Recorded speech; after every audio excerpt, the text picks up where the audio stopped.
Avec l'un des plus importants potentiels hydroélectriques d'Afrique, le Cameroun dans les normes ne devrait pas avoir les problèmes liés à la fourniture de l'énergie électrique. Pourtant, ces derniers jours, c'est une réalité que traversent les Camerounais, avec des coupures durant parfois plusieurs jours. Une situation que le gouvernement a tenu à clarifier durant une conférence de presse le 2 avril. Et pour présenter la situation, les hommes de médias ont eu en face d'eux le ministre de la Communication et le ministre de l'Eau et de l'Énergie. Les causes des interruptions sont multiples. Du fait de la forte croissance démographique, certains équipements de transport et de distribution d'électricité sont aujourd'hui surchargés. Certains transformateurs sont sollicités au-delà de leur capacité de fonctionnement. Cette situation engendre des déclenchements des lignes de distribution suivis naturellement des rationnements. Il arrive aussi que les délestages soient opérés par les opérateurs dès lors qu'ils se rendent compte que certains transformateurs sont en train d'être sollicités au-delà de leur capacité.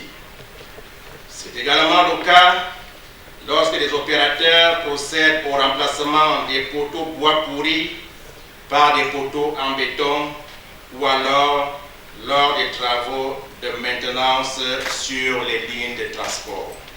Difficile moment donc que le gouvernement essaye de réguler malgré la conjoncture. C'est au travers de plusieurs actions, dont certaines sont en cours. L'État a d'ores et déjà anticipé les besoins futurs en énergie électrique à travers la construction de nouveaux ouvrages de production d'électricité, à l'instar du projet de Nachigal, une puissance nominale installée de 420 MW, dont les travaux sont en cours d'exécution pour un début de production à mars 2023. Pour cela, Gaston Elundwe Somba, ministre de l'Eau et de l'Énergie, et René Emmanuel Sadi, ministre de la Communication, ont envoyé un message clair aux principales victimes, à savoir les citoyens camerounais, qui à chaque coupure portent le poids des dégâts. Nous avons certes des problèmes, nous avons certes encore des problèmes d'approvisionnement en électricité. Mais je dois dire que, si certains ne le savent pas, le Cameroun n'a pas l'apanage des problèmes d'électricité. La plupart des pays africains ont ce problème. Notre pays plutôt se bat de façon tout à fait honorable pour y faire face.